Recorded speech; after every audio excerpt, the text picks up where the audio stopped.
Assalamualaikum warahmatullahi wabarakatuh. Alhamdulillah, alhamdulillah, alladzi hadana bihada, wa ma kunna linahtadiya laula an hadana Allah. Alhamdulillahi, bini'matihi tatimmus salihat, wa bifadlihi tatanazzalu rahmat, wa bi'afwihi tubaddilu sayyi'at, wa bikaramihi turfa'u darajat. Allahumma salli wa sallim wa barik wa an'im wa zid wa ala ali sayyidina Muhammadin wa ala alihi wa sahbihi wa ali kullin wa sahbi kullin ajma'in. Sebelum kita mulai, mari kita hantarkan hadiah Al-Fatihah untuk pengarang kitab Kifayatul Akhyar, Syekh Taqiyuddin Al-Hisni Ad-Dimashqi. Semoga Allah Subhanahu wa taala merahmati beliau sebagaimana Allah merahmati beliau. Kita berharap Allah merahmati kita juga.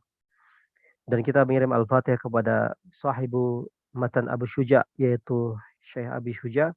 Semoga Allah Subhanahu wa taala merahmati beliau juga. Ila ruhihi ma'at tahir. Al-Fatihah. A'udzubillahi minasyaitonir rajim. Bismillahirrahmanirrahim. Alhamdulillahi rabbil alamin arrahmanir rahim maliki yaumiddin. Iyyaka na'budu wa iyyaka nasta'in. Ihdinas siratal mustaqim. Siratal ladzina an'amta 'alaihim ghairil maghdubi 'alaihim waladdallin. Amin amin ya rabbal alamin. Bapak Ibu sekalian yang dirahmati Allah, kaifa asbahtum?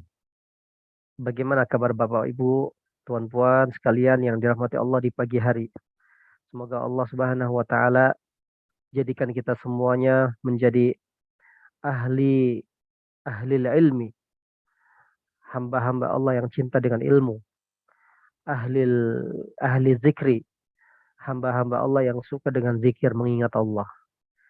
Dan juga Allah menjadikan kita ahli salawat, hamba-hamba Allah yang gemar dan suka dan senang dengan salawat kepada Nabi Muhammad sallallahu alaihi wasallam. Di penghujung safar itu kita akan diberikan oleh Allah Subhanahu wa taala hembusan nafas yang segar. Nasaim. Kalau di Syam itu kalau kita pagi hari merasakan ketaatan itu dinamakan oleh guru-guru kami namanya nasaimul jannah. Hembusan semilir angin yang segar dari surga. Masya Allah. Nah, kita berada di penghujung bulan Safar ini akan berjumpa dengan nasimul jannah, hembusan angin segar di bulan Rabiul Awal. Rabi' itu artinya bersemi, ya. Rabi' itu artinya musim semi. Kalau bahasa Inggrisnya autumn ya. Bulan yang mana dilahirkan baginda kekasih kita Nabi Muhammad sallallahu alaihi wasallam. Yang mana Nabi Muhammad sallallahu alaihi wasallam dilahirkan di bulan tersebut membawa kebahagiaan untuk hamba-hamba Allah Subhanahu wa taala dan umatnya yang mana dari timur sampai barat, gharbiha wa syarqiha, menerangi bumi. Walillahil hamd. Kita bersyukur kepada Allah Subhanahu wa taala disampaikan oleh Allah Subhanahu wa taala umur yang berkah ini kita gunakan untuk memperbanyak hazanah, untuk membekali kita untuk sebagai bekal pulang ke kampung akhirat kelak nanti. Insya Allah. Karena kenapa? Karena orang itu kalau ingin mendapatkan keberkahan yang banyak dari Allah, dimanapun berada, ketika yang diberadakan di tempat tersebut, di situ disebut nama Nabi Muhammad, di situ disebut nama sahabat-sahabat Nabi Muhammad, di situ disebut nama-nama para wali Allah, di situ disebut nama-nama para orang-orang yang soleh, maka datang keberkahan. Sebagaimana Sufyan bin Uyainah, seorang muhaddis dari kota Mekah, gurunya Imam Syafi'i. Beliau pernah berkata, zikrus salihin, disebutnya orang-orang soleh itu, tunazzilu rahmat, akan mendatangkan keberkahan, rahmat dari Allah Subhanahu wa taala. Semoga kajian setiap minggu ini selalu menambah rahmat untuk kita baik di dunia maupun di akhirat. Amin. dan sebagai poin kita atau bekal pahala kita kebaikan yang selalu kita kumpulkan sebagai bekal kita nanti kalau kita pulang nanti jumpa dengan Allah. Sebagaimana tujuan tujuannya majelis diadakan di seluruh muka bumi ini tiada lain untuk mendekatkan diri kita kepada Allah, ya, dan juga untuk membersihkan hati. Hati itu kalau 3 hari tidak disiram dengan ilmu saja, kata Imam Ghazali, itu akan kering.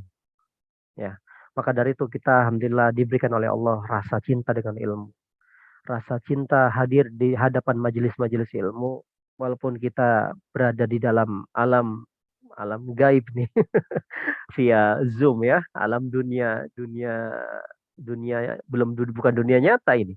Tapi tidak mengurangi rasa berkah dan rasa ridho Allah. Semoga kita insya Allah ditulis oleh Allah niat kita dan amal kita ini menjadi kebanggaan oleh Allah dan kebanggaan oleh Rasulullah Shallallahu Alaihi Wasallam. Bapak Ibu yang dirahmati oleh Allah, nah kita sudah membahas minggu lepas yaitu tentang iddah. Iddah orang yang ditinggal wafat oleh suaminya, orang wanita seorang yang tidak ditinggal mati oleh suaminya. Kita sudah jelaskan kan? Nah, bagaimana kalau dia hamil? Bagaimana kalau dia tidak hamil? Berapa masa iddahnya? Sudah kita jelaskan. Kita akan membahas sekarang tentang iddah, bagaimana kewajiban-kewajiban wanita yang mengalami masa iddah. Nah, kita baca dulu, ngambil berkahnya dalam. Nah, Bang Abdul Aziz bilang Rabiul Awal adalah Rabiul Anwar. Robi itu spring ya? Iya bener Bang. Spring, musim musim bunga atau pohon daun-daun berjatuhan. Ya, bukan autumn ya. Wah, bersemi. Insyaallah. Oke, insyaallah. Jazakallah khair alal ifadah. Bismillahirrahmanirrahim. Qala al-muallif rahimahullahu taala wa adama an-naf'a bih wa bi barakati ulumihi fid daraini amin qal faslun wa yajibul lil mu'taddati ar-raj'iyyah as-sukna wan nafaqatu. Wajib bagi seorang suami terhadap lil mu'taddah kepada istrinya yang telah ditalak dan dia menjalani masa iddah dan talaknya masih talak 1 dan 2 yaitu talak rujuk yang bisa rujuk, yaitu seorang suami wajib memberikan as-sukna. As-sukna itu tempat tinggal. Wan nafaqah, suami wajib memberikan nafkah, ya. Wa yajibu lil ba'ini as-sukna, dan wajib seorang suami yang telah mentalak istrinya sebanyak 3 kali yang dinamakan tolak bain harus dan wajib memberikan tempat tinggal tanpa dunan nafkah, tanpa sedekah, ya. Kalau tolaknya tolak raj'i, dia masih diberikan oleh suami wajib memberikan tempat tinggal dan nafkah. Kalau tolaknya tolak bain, si suami wajib memberikan tempat tinggal saja tanpa nafkah. Illa, except, kecuali antakuna hamilan, kecuali si istri jika dalam keadaan ditalak itu hamil, maka si suami walaupun dia mentalak dengan talak 3, dia wajib memberikan tempat tinggal dan juga nafkah jika wanita itu ditalak sedang keadaan hamil. Wa yajibu 'alal mutawaffa anha zaujuha al-ihdad, dan wajib bagi seorang wanita yang ditinggal mati suaminya yaitu al-ihdad. Ihdad itu berkabung. Berkabung itu masa-masa menjalani masa sedih. Wahwa al-ihdad itu bisa dimaknai dengan al-imtina. Ihdad itu adalah seorang istri atau seorang wanita yang ditinggal mati suaminya, al-imtina'u minaz-zinah, dilarang total untuk berhias, berdandan, memakai pakaian yang perhiasan-perhiasan yang menimbulkan fitnah, wattib, dan juga tidak boleh memakai minyak wangi, parfum, ya. Wa 'alal mutawaffa anha zaujuha, dan seorang istri yang ditinggal oleh suaminya mati, yaitu cerai mati lah ya. Wal mabtutah, dan wanita seorang istri yang ditalak 3 kali, apa? kewajibannya mulazamatul bait, maka dia harus berdiam diri di dalam rumah illa lihaja, kecuali dia ada keperluan yang mendesak untuk keluar. Insya Allah. Ini penjelasan tentang wanita yang menjalani masa iddah. Wajib seorang istri itu ketika ditalak dan dia menjalankan masa iddah mendapatkan as-sukna, tempat tinggal dari suaminya dan juga an-nafaqah. Jadi masa iddah itu gak sembarangan. Suami nggak asal melepas atau mentalak atau istri langsung pergi. Tidak ya.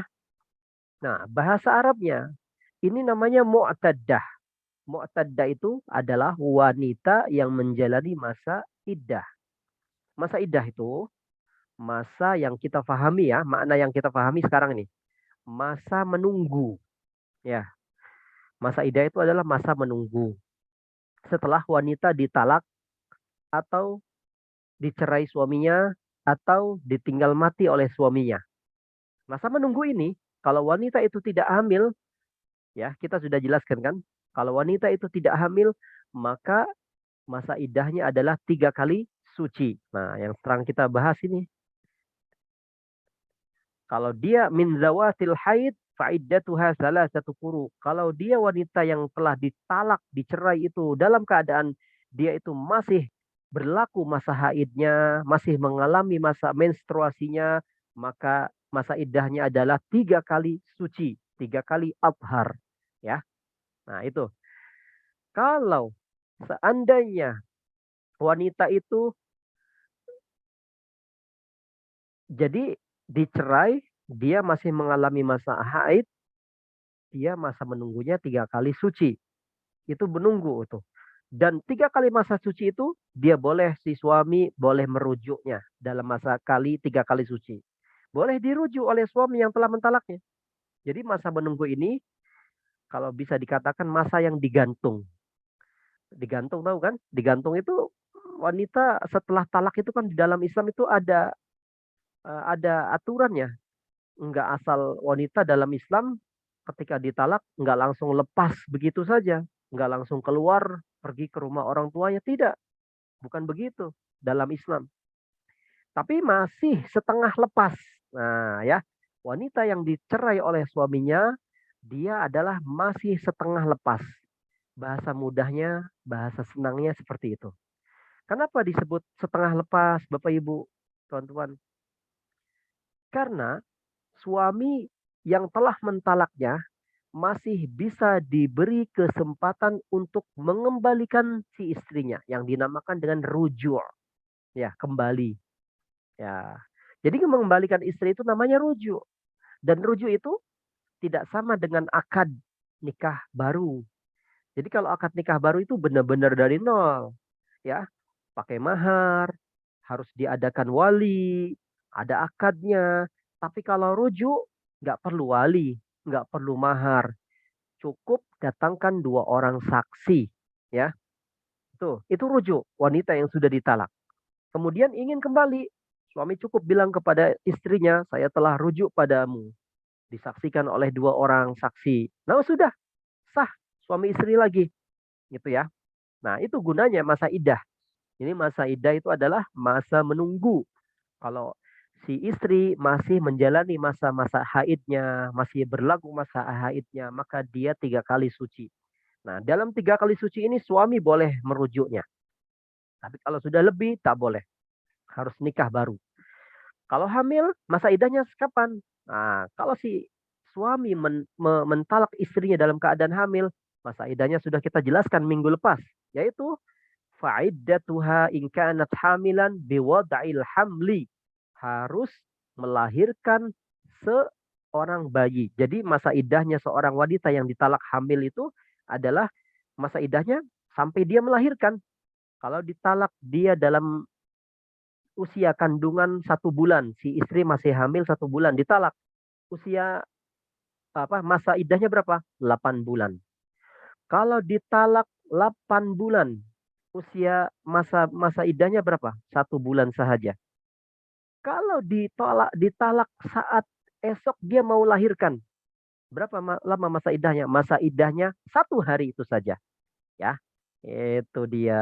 Makanya jadi usia-usia yang tadi masa-masa yang tadi disebutkan adalah wanita itu kalau seandainya belum haid, misalnya masih anak-anak, ada lagi masih anak kecil dinikahinya, kemudian ditalak atau seorang istri sudah menopause, tidak haid, maka masa iddahnya berapa?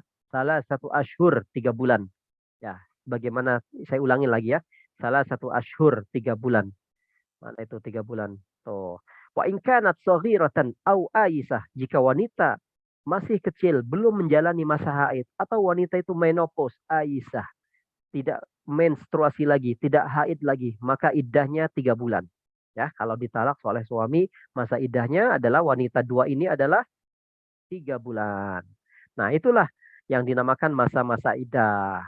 Nah, karena standarnya dia tidak haid. Ya enggak? Nah, nunggu lepas sudah tidak bisa lagi. Jadi, sekarang kita bahas hukum secara rincinya. Masa-masanya sudah kita lepas, minggu lepas sudah kita bahas. Sekarang hukum secara terperinci, tafsili. Ketentuan yang terkait dengan wanita yang menjalani masa iddah itu apa saja Ustaz? Nah, sekarang kita bahas insya Allah. Dalam kitab ini ditulis oleh Abu Syuja dan kitab Kifayatul Akhyar Anwa'ul Mu'taddah wa Ahkamuha. Macam-macam wanita yang menjalani masa haid dan hukum-hukumnya.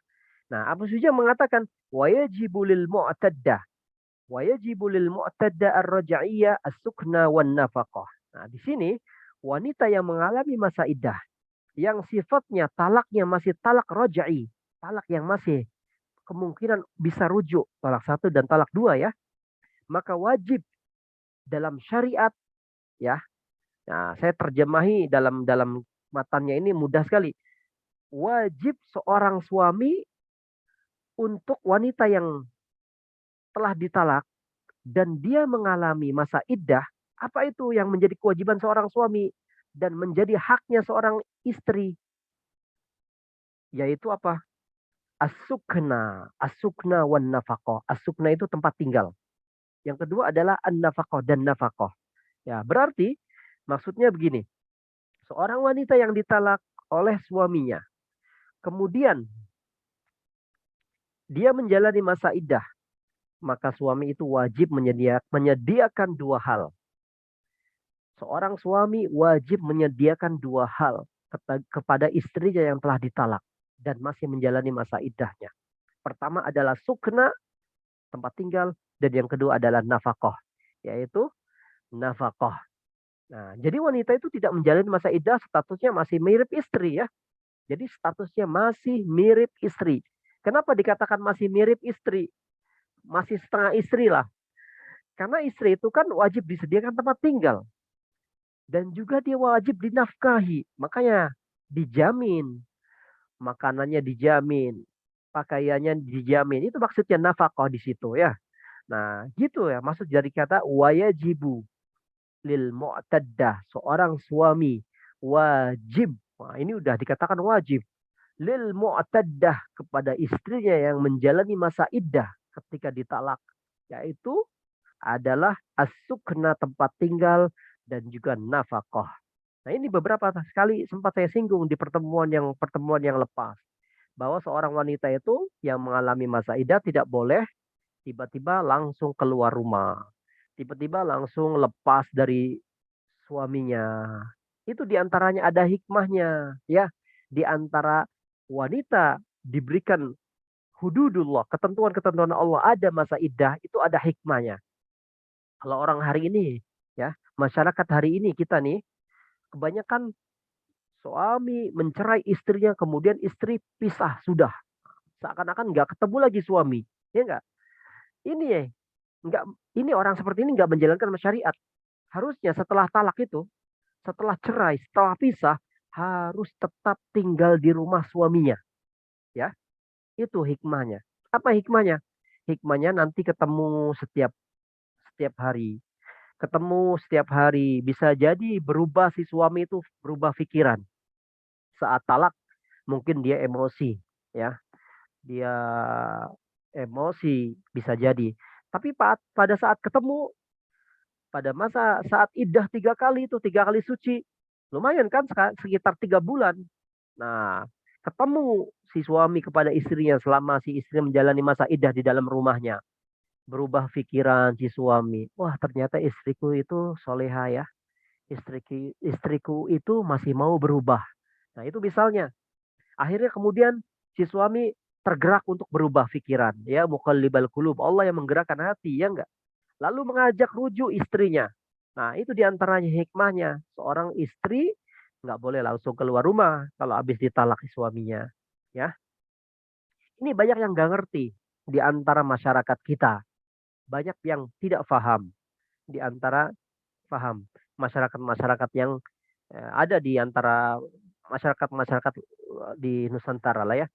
Maka dari itu, seorang suami ketika telah mentalak istrinya, dia dikenakan kewajiban untuk memenuhi 2 hal. Pertama, as-sukna, tempat tinggal, dan doa yang kedua adalah an-nafaqah. Ya, nafkah. Ini dikuatkan pada ayat Al-Quran, surat At-Talaq, Bapak Ibu. Ada yang memerintahkan.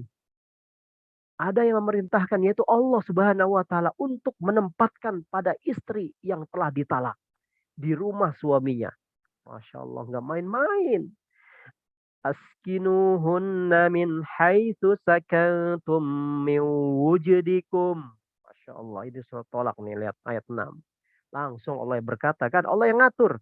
Tempatkanlah mereka istrimu yang kau talak itu di tempat kalian tinggal. Nah, itu berarti wajib, ya nggak? Askinu fi'lul amri lil wujub. Suatu perintah yang menunjukkan suatu kewajiban bagi suami. Maka dari itu, ini adalah syariat yang mana melindungi hak-hak istri. Semoga kita insya Allah diberikan pemahaman dan dijauhkan daripada hal-hal yang seperti ini ya. Walaupun ini ada ilmunya. Terus diperintahkan nafkah juga di surat At-Talaq juga, ya kan? Wah, jadi Masya Allah nggak seperti itu, nggak seperti langsung lepas keluar pergi ke rumah orang tua, tidak. Jadi ini adalah dalam juga di dalam hadisnya Imam An-Nasai juga meriwayatkan Rasulullah SAW bersabda, innaman nafaqatu wasukna lil mar'ati idza kana li zawjiha 'alaiha raj'ah.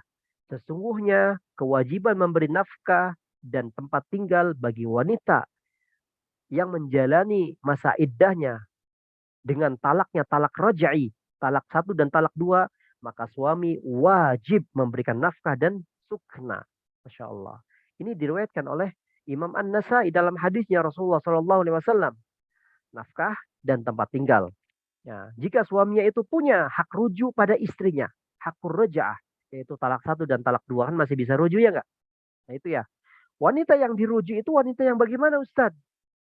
Wanita yang dirujuk itu jika suami baru 1 kali mentalak istrinya. Wanita yang boleh dirujuk itu jika suami telah mentalak 2 istrinya. Maksudnya telah mentalak 2, talak 2 maksudnya ya. Talak 1 dan talak 2 malah masih boleh. Ya. Tapi kalau talak 3 nggak bisa dirujuk. Talak 3 itu dinamakan talak bain. Talak bain kubro. Sudah lepas total, nggak kemungkinan bisa kembali. Itu ya. Tapi bisa kembali setelah istrinya dinikahi oleh laki-laki lain, kemudian dicerai oleh laki-laki lain, kemudian menjalani masa iddah, suami boleh kembali lagi kepada istrinya. Tuh, ya. Nah, sekarang kita lanjutkan. Wa yajibul ba'ini as-sukna. Nah, lihat. Dan wajib bagi seorang suami kepada istri yang telah ditalak dengan talak bain, talak 3, wajib memberikan sukna, tempat tinggal. Dunan nafkah, tanpa nafkah. Kalau tadi yang masih roja'i, talak 1 dan talak 2 dapat 2 sukna dan nafkah, tempat tinggal dan nafkah. Kalau wanita atau istri yang telah ditalak 3, maka dia hanya mendapatkan tempat tinggal tanpa nafkah. Kecuali illa antakuna hamilan, si istri itu hamil, maka dia mendapatkan tempat tinggal dan nafkah. Ya, itu ya. Itu syariat melindungi banget istri. Ya. Bain itu apa sih? Bain itu dari kalimat bana. Bana itu artinya terpisah. Jadi nggak mungkin rujuk. Wanita yang ditalak bain itu suami wajib menyediakan as-sukna saja.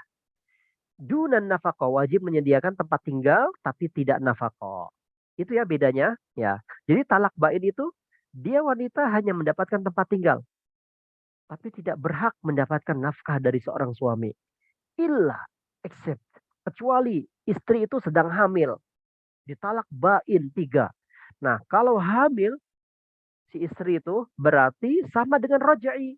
Dia mendapatkan sukna, tempat tinggal, dan juga mendapatkan nafkah. Ya, seperti itu. Kok bisa dibedakan?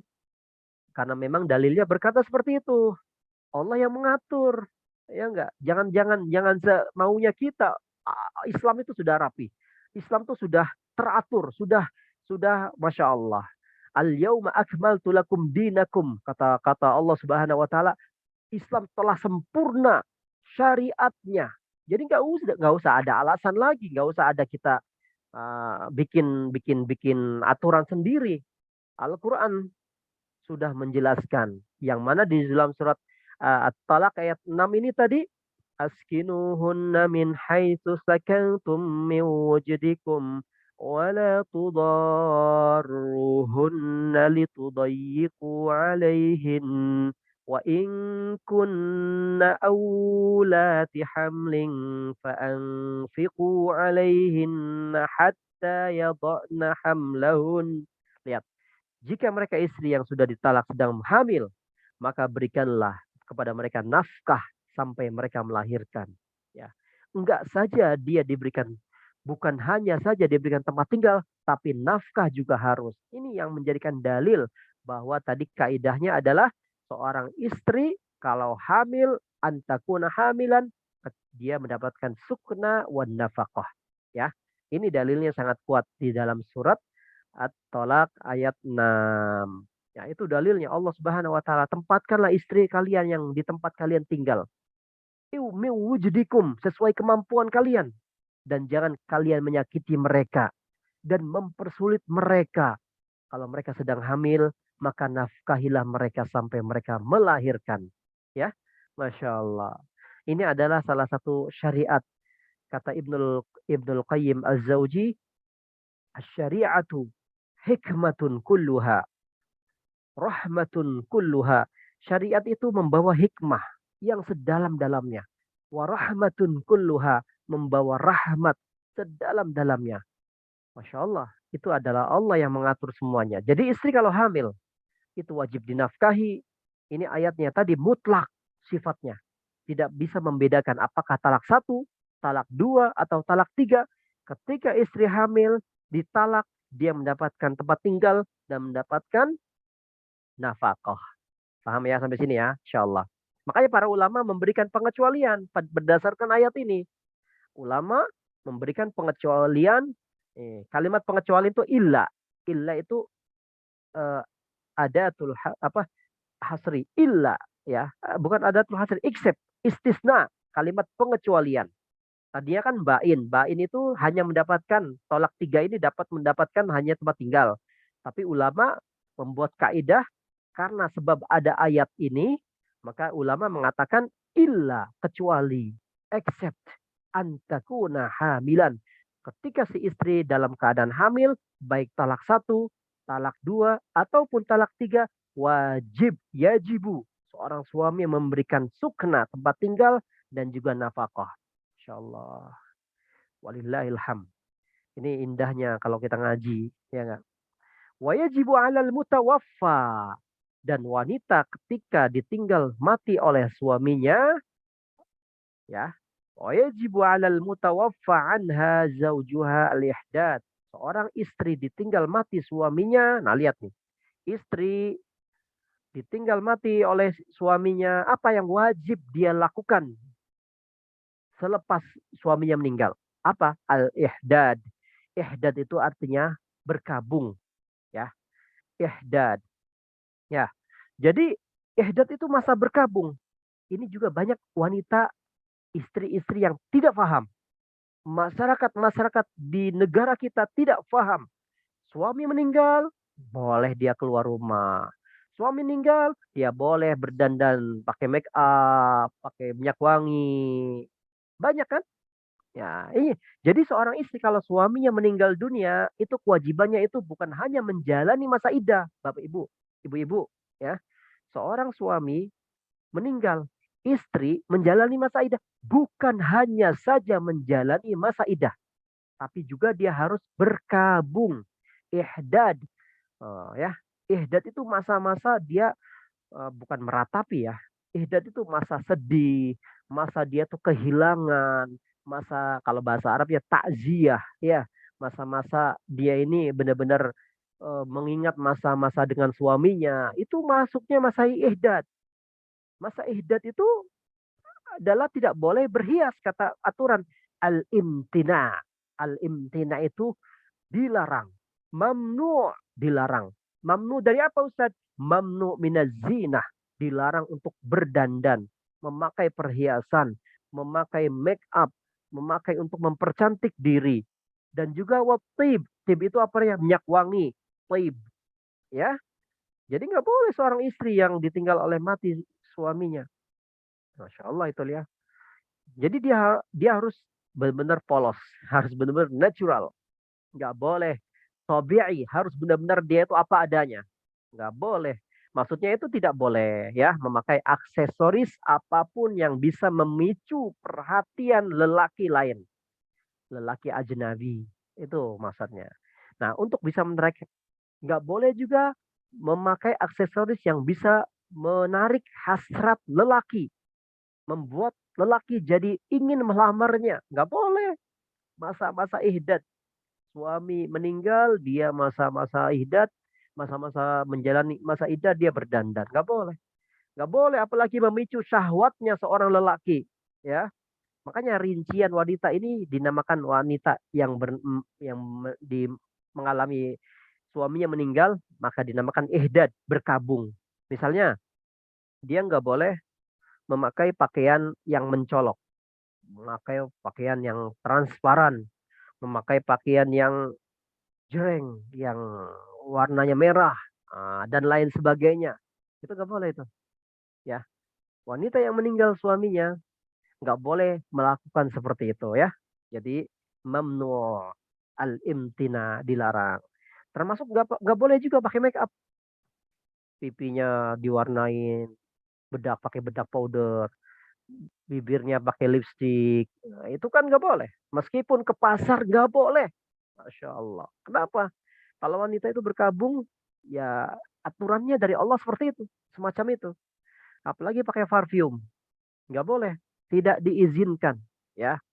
Makanya di sini dalam matan Abu Syuja mengatakan al-imtina'u minaz-zinati wat-tibi. Dilarang wanita yang menjalani masa berkabung, terlepas suaminya meninggal, memakai pakaian perhiasan, aksesoris dan lain sebagainya dan juga memakai tib. Tib itu apa? Parfum. Ya. Ya, Allah. Itu berhias. Seorang wanita nggak boleh. Berapa lama Ustaz dilakukan ihdad itu? Persis seorang wanita yang meninggal suaminya itu kita lihat kembali kepada kaidah yang minggu lepas. Wanita yang meninggal adalah ingkanat hailan, wanita yang ditinggal mutawaffa anha, suaminya telah meninggal dunia, masa iddahnya adalah arba'atu ashhurin wa ashrun, masa berkabungnya, masa iddahnya, masa nggak boleh berdandannya, masa nggak boleh pakai minyak wanginya, 4 bulan 10 hari. Oh, lama ente. Jadi jangan macam-macam sama syariat ini. Ya, bukan kejam, tapi ini untuk kebaikan. Ya, nanti ada dalilnya, ada ceritanya. Tenang aja, belum saya keluarin nih dalil-dalilnya nih. Ya, ini pernah dilakukan oleh Rasulullah SAW pada zamannya.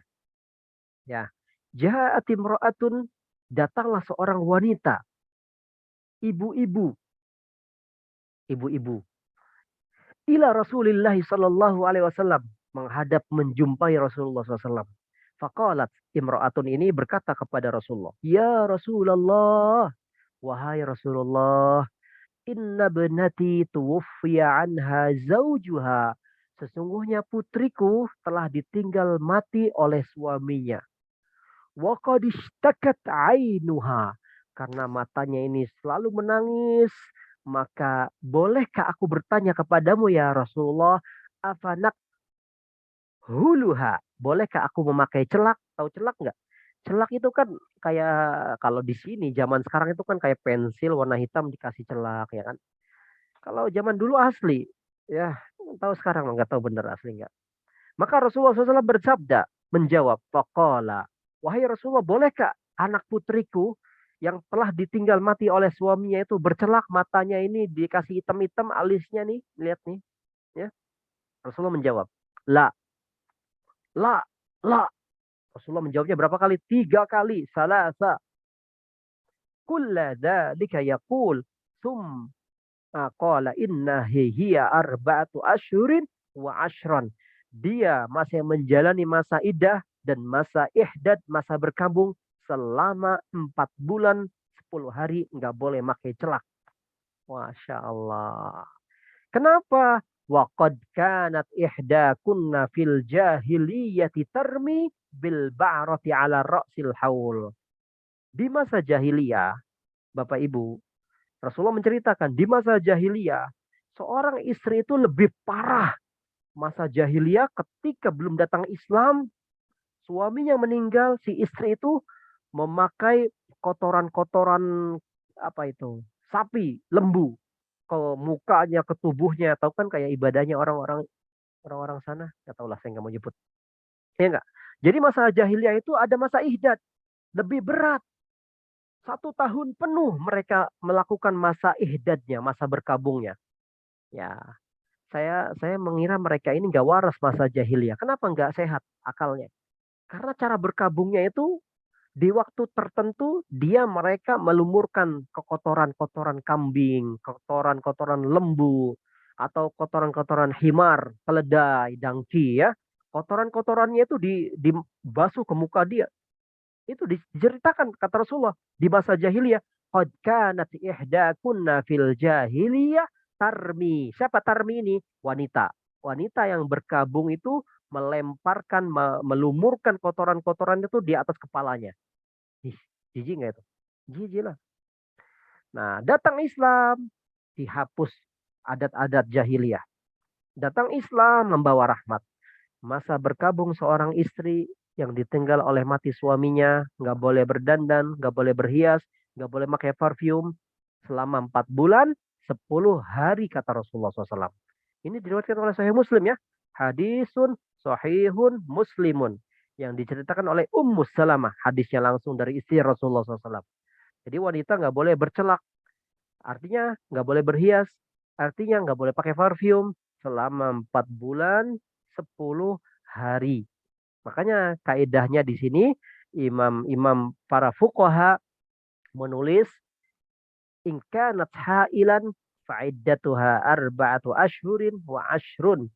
Iddahnya wanita yang ditinggal oleh mati suaminya kalau dia tidak lagi hamil, sedang tidak hamil 4 bulan 10 hari masa iddahnya. Sekaligus ihdadnya juga. Ihdadnya sama 4 bulan 10 hari. Nggak boleh berhias diri, mempercantik diri, pakaian-pakaian yang menimbulkan fitnah, dan juga memakai parfum. Masya Allah, Masya Allah. Ini ya yang dimaksud dengan masa iddahnya wanita yang seperti itu. Wanita tersebut juga belum boleh dilamar oleh lelaki. Belum boleh. Kalau didekati lelaki boleh nggak Ustaz? Boleh. Definisi atau makna didekati oleh seorang lelaki itu ada caranya. Maksudnya apa? Masih boleh, tapi tidak sorih, tidak jelas, pakai dengan kinayah. Nggak langsung to the point. Wanita yang menjalani masa iddah, ditinggal suami meninggal, ada lelaki datang kepada si wanita yang menjalani masa iddah. Boleh dia mendekati, tapi dengan kalimat-kalimat sindiran. Kalimat-kalimat signal, ya enggak boleh langsung. Nah, misalnya gini, wanita sepertimu, engkau adalah tipeku. Nah, engkau adalah pilihanku. Boleh itu. Boleh kata-kata isyarat sindiran. Atau boleh wanita yang menjalani masa berkabung 4 bulan 10 hari ini, ada lelaki ingin mendekatinya, boleh dengan kalimat sindiran, wahai wanita, kalau masa berkabungmu, masa idahmu telah selesai, kontak saya langsung segera. Ya salam. Itu istilah ya. Itu boleh pakai sindiran, ya enggak? Atau kalimat yang lain. "Nah, Ustadz kok tahu ya? Iya saya belajar dulu. Belajar dari guru-guru saya. Ya, masa-masa idah, seorang laki-laki datang. Wahai wanita, kalau engkau telah selesai masa idahmu, masa berkabungmu 4 bulan 10 hari, jadikan saya seorang lelaki yang pertama mendapatkan informasi dari kamu. Ya salam. Keren gitu. Jadi gitu, pakai sindiran. Ya, itu boleh. Nama, semacam itu namanya kinayah. Ya, kinayah. Tapi kalau to the point, saya mau melamarmu. Gak boleh itu. Gak boleh. Kalimat langsung, kalimat sorry, nggak boleh. Harus kalimat yang tidak sorry, yaitu kalimat sindiran. Ya, maukah kamu saya nikahi? Nggak boleh langsung, itu haram. Wanita masih berkabung, menjalani 4 bulan 10 hari, ditinggal mati oleh suaminya, langsung to the point si laki-laki. Haram itu nggak boleh. Itu kaidahnya, kaidah. Ya. Apa dalilnya wajib wanita berkabung dan iddah ketika suami meninggal dunia? Itu yang tadi saya katakan. Wanita ini adalah di zaman Rasulullah SAW, ibunya mengadu seorang putrinya mati suaminya. Kemudian bolehkah saya bercelak? Ya, bolehkah saya berdandan? Bolehkah saya menghiasi mata saya sebab saya ini sedih? Rasulullah langsung melarangnya. Salah sama rot 3 kali. La, la, la. Tidak boleh, tidak boleh, tidak boleh. Seorang wanita harus menjalani 4 bulan 10 hari. Masya Allah itu ya. Nah, itulah. Makanya di sini Ummu Habibah juga pernah menjelaskan kasusnya bersamaan dengan celak juga ini. Ya, dikuatkan oleh hadis dari istri Nabi yang bernama Ummu Habibah. Ummu Habibah itu putrinya Abu Sofyan. Tahu Abu Sofyan?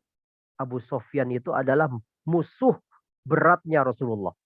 Musuh bebuyutannya Rasulullah. Tapi putrinya dinikahi oleh Rasulullah Sallallahu Alaihi Wasallam. Allahumma sholli alaih. Sebelum masuk Islam, Abu Sofyan memusuhi Nabi Muhammad SAW. Nah, Ummu Habibah suatu ketika terkena musibah, ayahnya meninggal yang bernama Abu Sofyan tadi. Abu Sofyan kan pernah memusuhi Islam sebelum sebelum dia masuk Islam. Akhirnya dia bertaubat lalu masuk Islam. Ketika Abu Sofyan meninggal dunia, Ummu Habibah ini berkabung masa ihdad ya, masa ihdad. Masa ihdadnya wanita ya tadi kan ibu-ibu yang anaknya yang ditinggal oleh mati suaminya. Kalau si Ummu Habibah ditinggal mati ayahnya, masa iddahnya bukan 4 bulan 10 hari, tapi berapa? 3 hari. Ya. Jadi seorang wanita atau seorang anak perempuan ketika ditinggal mati oleh ayahnya, saudaranya, siapanya lah, kakaknya, abangnya lah, masa berkabungnya adalah 3 hari. Ya, nggak boleh lebih dari 3 hari. Kecuali wanita ditinggal oleh suaminya.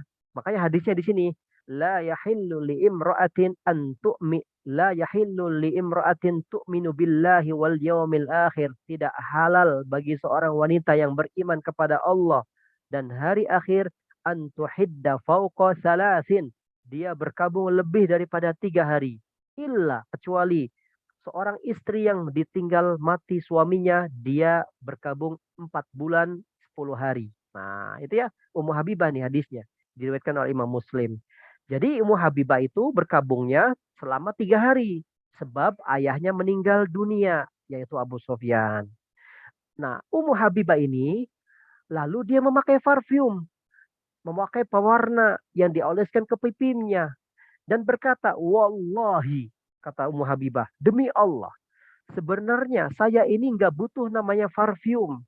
Hanya saja aku mendengar Rasulullah Shallallahu Alaihi Wasallam bersabda, tidak halal seorang wanita yang beriman kepada Allah dan hari akhir dia berkabung lebih daripada 3 hari.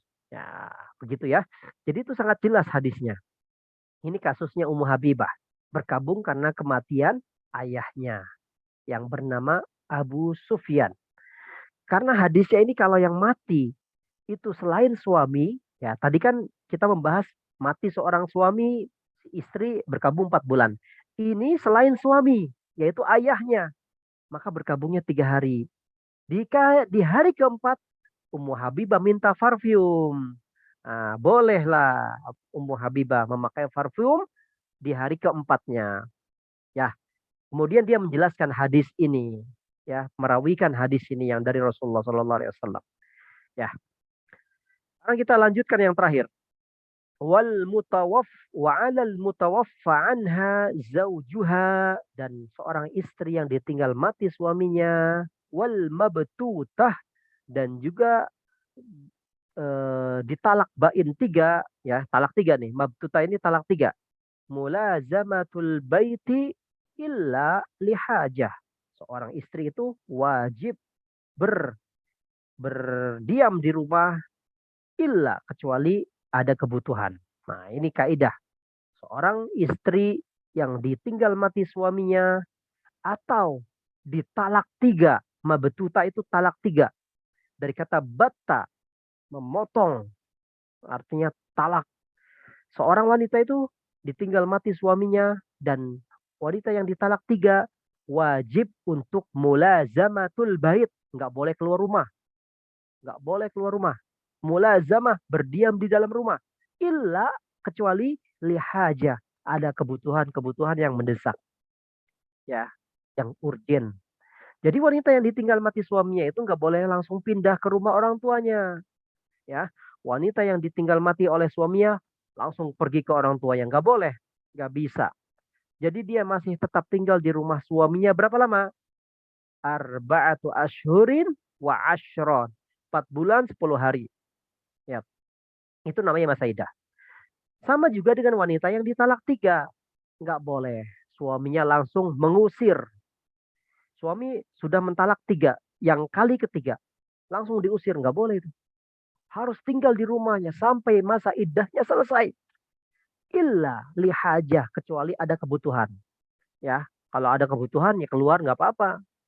Dalilnya apa dalilnya? Ada di surat At-Talaq lagi ayat 1. Surat At-Talaq ayat 1. La tukhrijuhunna min buyutihinna wa la yakhrujna illa an ya'tina bifahishatin mubayyinah. Wa tilka hududullah wa man yata'adda hududallahi faqad zalama nafsah. La tadri la'allallaha yuhditsu ba'da dzalika amra. Janganlah kamu keluarkan. Janganlah kamu usir istrimu dari rumahmu. Dan jangan izinkan keluar. Kecuali mereka mengerjakan perbuatan yang keji yang jelas. Itu adalah hukum-hukum Allah. Batasan-batasan Allah. Hududullah. Ya. Jadi ada adabnya. Nggak boleh keluar. Nggak boleh kau keluarkan para wanita-wanita dari rumah-rumah mereka. Hendaklah mereka juga jangan keluar. Jangan keluar rumah. Kecuali mereka melakukan kegiatan-kegiatan atau kekejian yang nyata. Itulah batasan Allah ya. Barang siapa yang melanggar batasan Allah katanya, maka dia telah menzoliminya dirinya sendiri. Nah itulah ya. Ketika wanita ditalak, dilarang untuk keluar rumah. Ketika wanita ditinggal mati suaminya, dilarang keluar rumah. Kecuali ada kebutuhan yang urgen sangat. Atau ditinggal mati suaminya tadi saya katakan. Jadi nggak boleh keluar rumah. Illa lihajah. Kecuali ada kebutuhan-kebutuhan. Jadi nggak mungkin. Nggak mungkin juga ya. Syariat itu mutlak dalam kondisi apapun nggak boleh keluar. Ya, saya paham ini. Mafhum mukhalafahnya. Nggak mungkin juga syariat itu membuat wanita yang mengalami masa iddah nggak boleh keluar. Itu juga bertentangan. Ya, dalil-dalilnya ini bertentangan dengan dalil-dalil yang lain. Ada kondisi tertentu yang wanita dalam keadaan menjalani masa iddah atau masa berkabung, wanita itu harus keluar rumah. Apa itu misalnya? Ya, dicontohkan dalam hadis misalnya. Ada seorang wanita ini habis dicerai oleh suaminya di zaman Nabi Shallallahu Alaihi Wasallam. Ya, adalah dia ini kan telah dicerai 3 kali talak. Dia kalau sudah dicerai 3 kali talak itu nggak dapat nafkah kan? Nah lihat nih, talak bain itu kan nggak dapat nafkah. Lihat ya, ini kaidahnya nih. Al bain dapat rumah saja, dapat sukna tempat tinggal, tapi nggak dapat nafkah. Nah, kisah yang ketiga ini, wanita yang menjalani masa iddah, kemudian nggak boleh keluar, tapi ada kondisi tertentu dia boleh keluar rumah.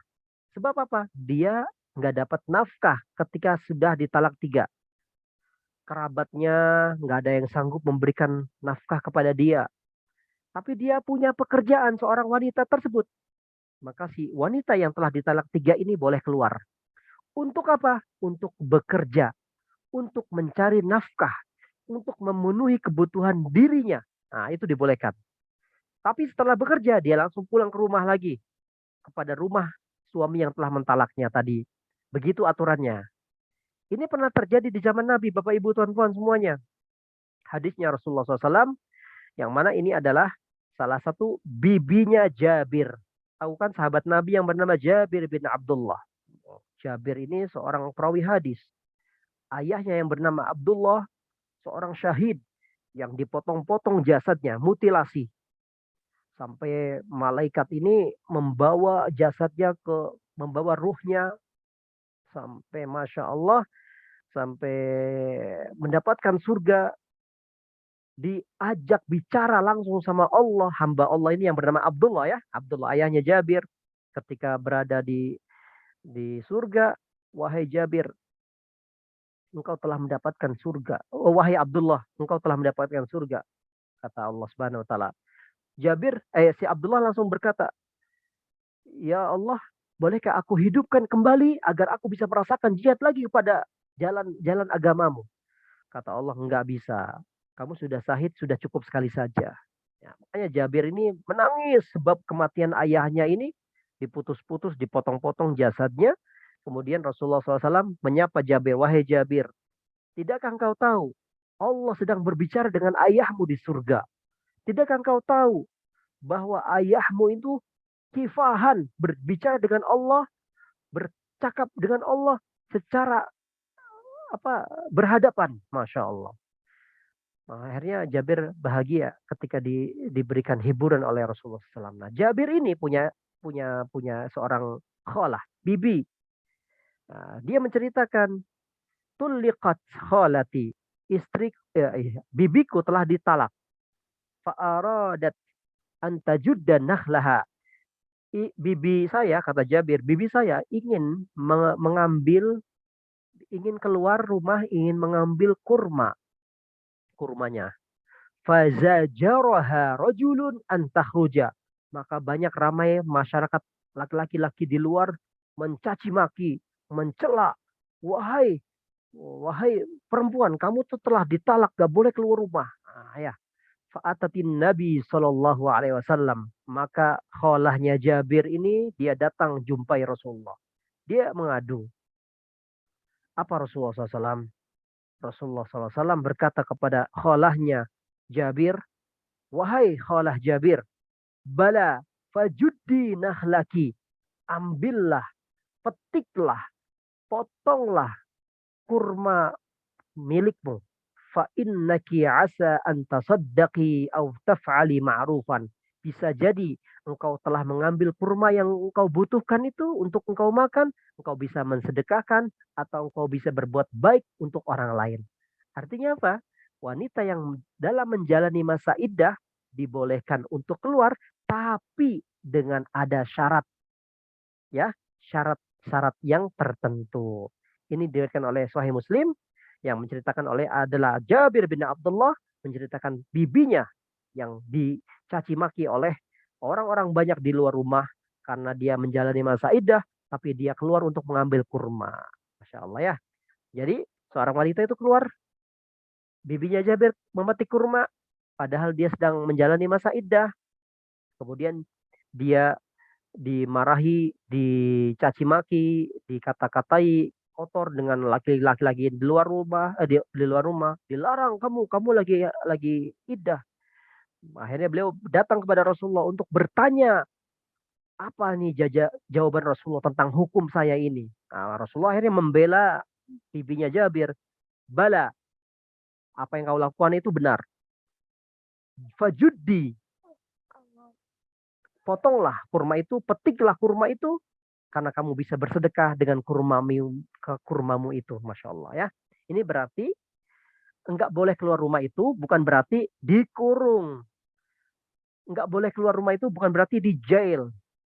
Enggak boleh keluar rumah itu enggak berarti, bukan berarti di rumah melulu.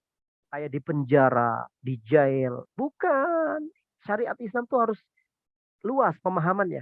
Ya, boleh keluar rumah wanita yang ditinggal mati suaminya atau ditalak dengan syarat keluar rumah ada kebutuhan. Kalau nggak ada kebutuhan nggak boleh. Nah, rekreasi shopping boleh nggak Ustadz? Nggak boleh. Ustadz mau jalan-jalan travel ke kemana gitu, ke Dubai, boleh nggak? Nggak boleh. Nggak boleh teh. Nah ini ya. Jadi itu adalah salah satu pembahasan tentang wanita yang menjalani masa iddah. Bapak Ibu, bolehkah saya sekarang melanjutkan tentang kajian Maulid Nabi Muhammad SAW? Nah, sekarang semoga kita tadi pembahasan wanita masa iddah sudah selesai.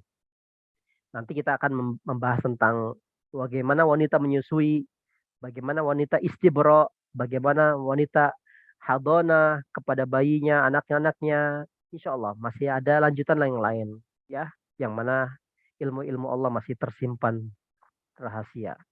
Ya salah.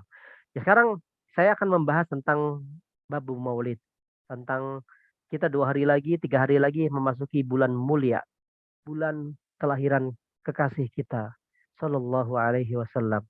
Assalatu wassalamu alaika ya Sayyidi ya Rasulullah. Saya ingin berbicara tentang Sayyidina Ubay bin Ka'ab. Siapa beliau? Beliau itu adalah sahabat Nabi yang tersayang. Makanya kalau kita berbicara tentang Maulid, itu berbicara tentang Nabi Muhammad. Sebesar kecintaanmu kepada nabimu, kepada Nabi kita Muhammad SAW, sebesar itu pula engkau mengagungkannya. Rasulullah SAW tidak butuh pengagungan kita karena Nabi Muhammad sudah diagung-agungkan oleh Allah Subhanahu wa taala. Sudah dipuji-puji oleh Allah Subhanahu wa taala. Makanya orang bodoh kalau ada orang yang mengatakan kita memuji Nabi Muhammad berlebihan, dikatakan bid'ah, itu orang bodoh. Saya katakan, kenapa? Allah melebihkan, agung-agungkannya yang diabadikan dalam surat Al-Qalam. Nun wal qalami wa ma yasturun. Ma anta bi ni'mati rabbika bimajnun. Apa ayat selanjutnya? Wa innaka la ala khuluqin azim. Pujian Allah satu ayat ini untuk Nabi Muhammad SAW yang tingkat tinggi tidak bisa dikalahkan oleh makhluk-makhluknya. Makanya ada orang, nggak mau saya bilang. Adanya di Indonesia kita puji-puji Rasulullah dimarahin,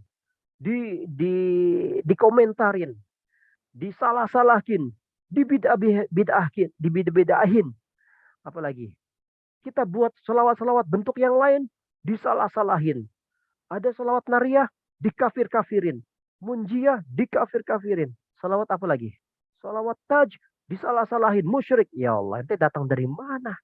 Yang berkaitan dengan Nabi Muhammad itu tidak ada. Yang kaitannya dengan bid'ah atau yang mengadakan ini langsung Allah Subhanahu wa taala. Makanya kalau kita mau saja membuka cara pandang kita, cara pikiran kita mengaji dengan banyak kitab, banyak ulama, maka kita akan lapang dada, ya. Insyirahus sadri, akan lapang dada. Kita temukan rahasia-rahasia yang belum kita ketahui. Makanya di sini, wa may yu'azzim sya'airallah, kata Allah Subhanahu wa taala, siapa yang mengagungkan syiar-syiar Allah, termasuk syiar Nabi Muhammad tentunya, fa innaha min taqwal qulub. Sesungguhnya dia telah benar-benar mendapatkan ketakwaan hatinya. Ya, sekarang kita mau membahas tentang Ubay bin Ka'ab nih. Ubay bin Ka'ab itu adalah Bapak Ibu semuanya yang dirahmati Allah, radhiyallahu anhu. Sampai seorang sahibul madhab yang bernama Abu Hanifah An-Nu'man, pendiri madhab Hanafi, ya, madhab Hanafi, madhab Maliki, madhab Syafi'i, madhab Hambali.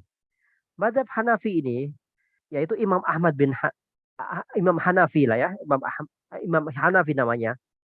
Beliau pernah berkata, Inna siyaror rijal, Inna siyaror rijal, ahabbu ilayya kasirin min abwabil fiqhi.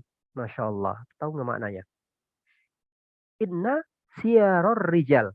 Sesungguhnya membahas, mengkaji, mempelajari sirah-sirah, sejarah-sejarah, biografi-biografi, ar-rijal, orang-orang besar, orang-orang hebat, manusia-manusia mulia, terkadang jauh lebih aku senangi daripada aku membahas masalah fikih. Masya Allah. Itu Imam Abu Hanifah ya mengatakan seperti itu.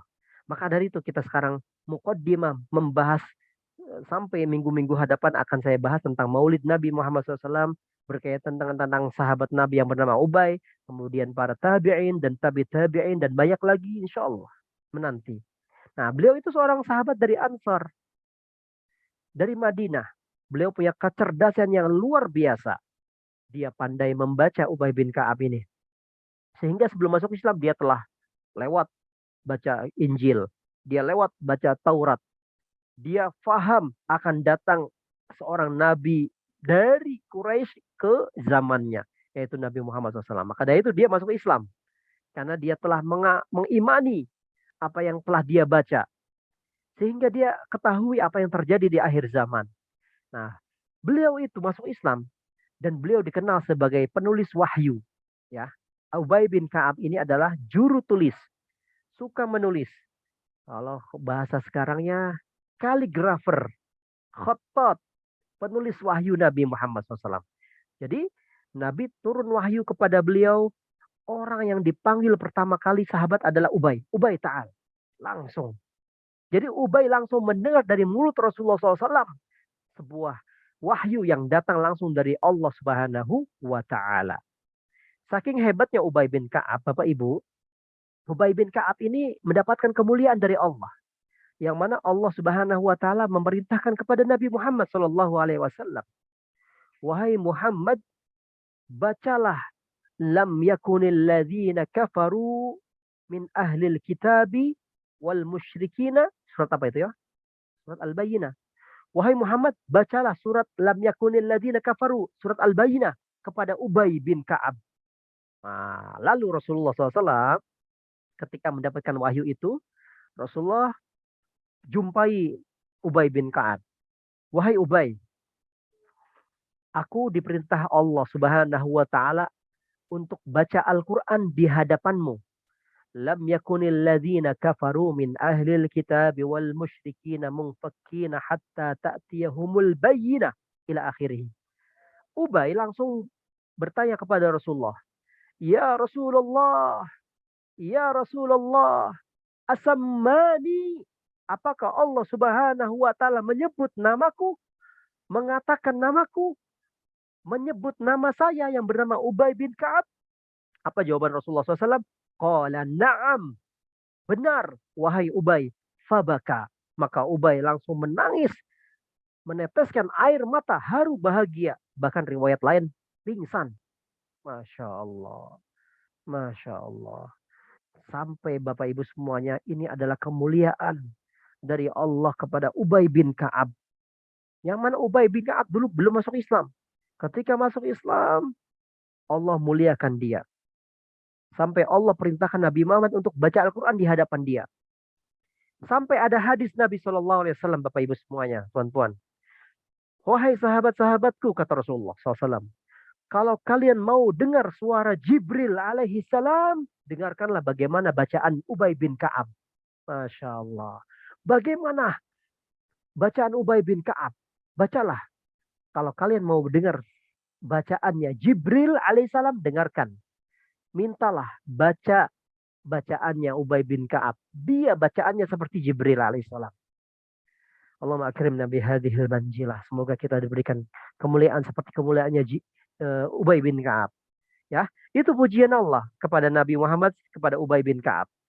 Bahkan sepeninggal Nabi Muhammad meninggal dunia, ketika ada permasalahan-permasalahan fikih, permasalahan tentang Quran, para sahabat itu berkata, tanyalah kepada Ubay.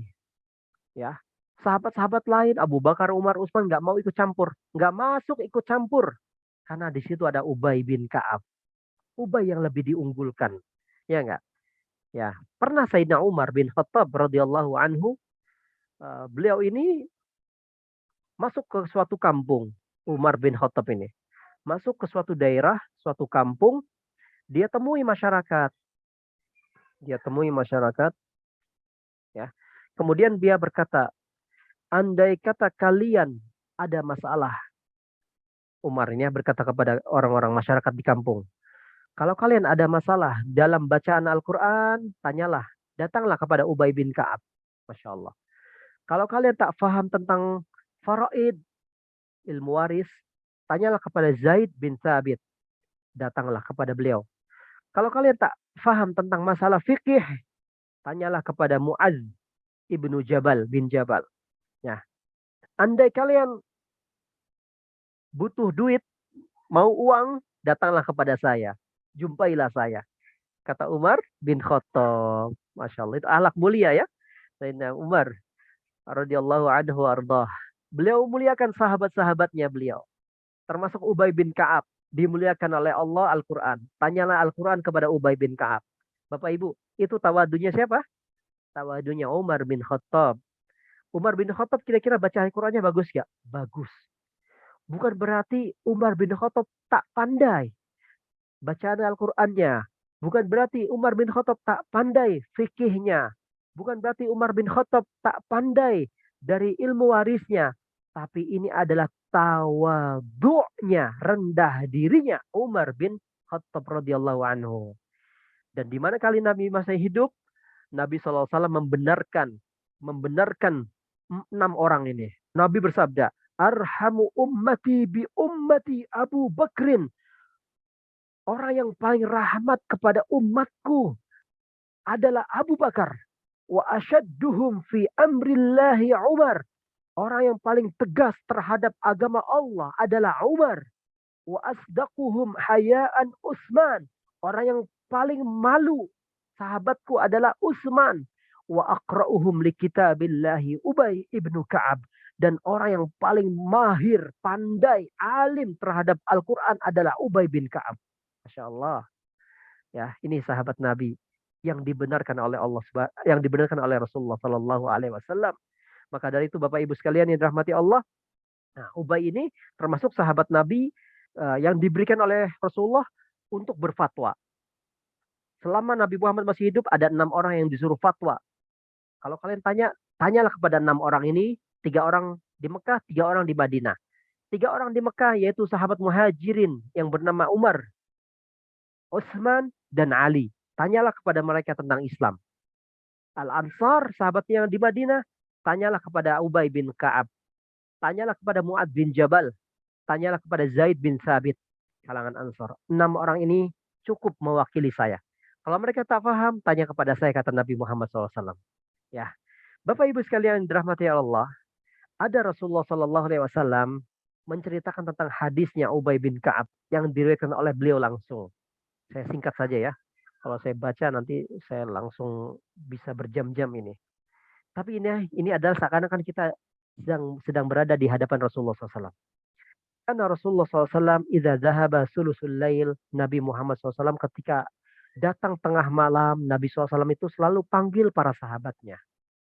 Ayyuha ashabi, wahai para sahabat-sahabatku, uzkurullah, uzkurullah, uzkurullah, uzkurullah. Ja'atir rajifah tatba'uhar radifah. Nabi kalau tengah malam, sepertiga malam, membangunkan para sahabatnya di kota Madinah.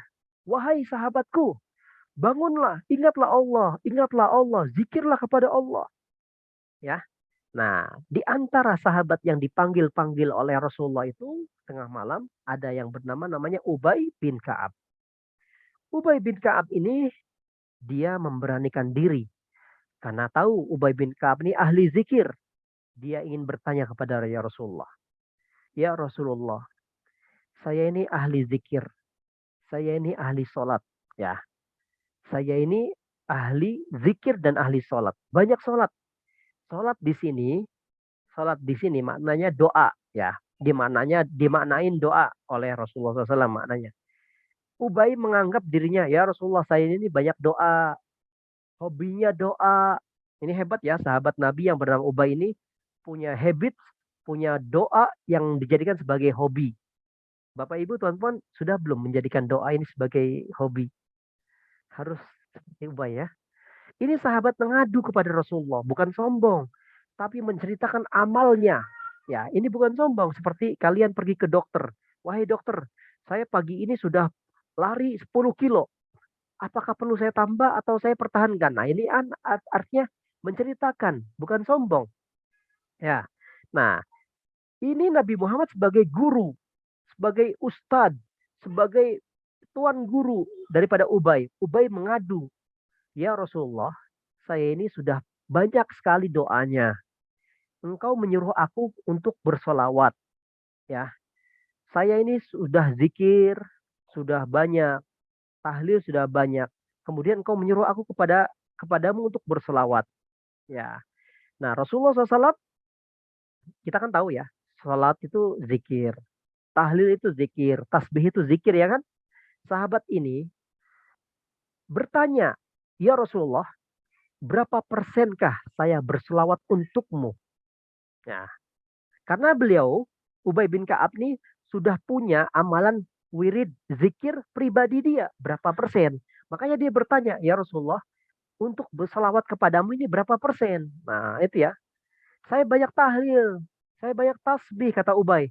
Saya banyak istighfar, saya banyak selawat. Nah, selawat yang untukmu ini, saya berapa persen ya Rasulullah? Nah, ini penghususan ya. Tadi tahlil, takbir, tasbih, tahmid itu untuk Allah. Tapi selawat ini untuk Rasulullah. Ubay bertanya, berapa persenkah ya Rasulullah? Nabi ditanya, untukmu berapa persen? Nabi jawabnya enggak seperti langsung pede, percaya diri, tidak. Tapi Nabi penuh, penuh ahlak. Nabi tidak ingin membebani Ubay dan tidak membebani kita semua. Jawaban Nabi apa kalimatnya? Masyita. Masyita. Terserah kamu Ubay. Fa in zitta fahuwa khairun laka. Jika engkau tambah, maka kebaikan bagimu wahai Ubay. Nah, akhirnya Ubay ini berkata, ya Rasulullah, bolehkah aku tambah, aku jadikan selawat untukmu itu? Kan saya punya amalan selawat, punya amalan zikir-zikir yang lain. Saya ingin selawat ini seperempat. Seperempat itu 25% ya enggak? Kalau engkau tambah, engkau lebih baik lagi. Ya Rasulullah, kalau begitu aku tambah menjadi setengah, yaitu 50%. Kata Rasulullah SAW, fa in zitta, wahai Ubay, kalau kau tambah lagi, engkau lebih baik lagi. Nah, kalau engkau tambah lagi, lebih bagus buat kamu, wahai Ubay. Nah, akhirnya apa? Ubay berkata, ya Rasulullah, sulusain. Kalau begitu aku tambah ya Rasulullah, aku jadikan selawat untukmu 2/3. Artinya apa? 75%. Apa Rasulullah berjawab? Masyita wahai Ubay. Terserah lo. Terserah kamu wahai Ubay. Fa in zitta fahuwa khairun laka. Jika engkau tambah, maka lebih bagus buat kamu wahai Ubay. Ini nawar ya. Ini namanya musawamah. Tawar menawar. Kayak jual beli. Ini nawarnya sahabat. Karena apa? Karena beliau ini ahli wirid.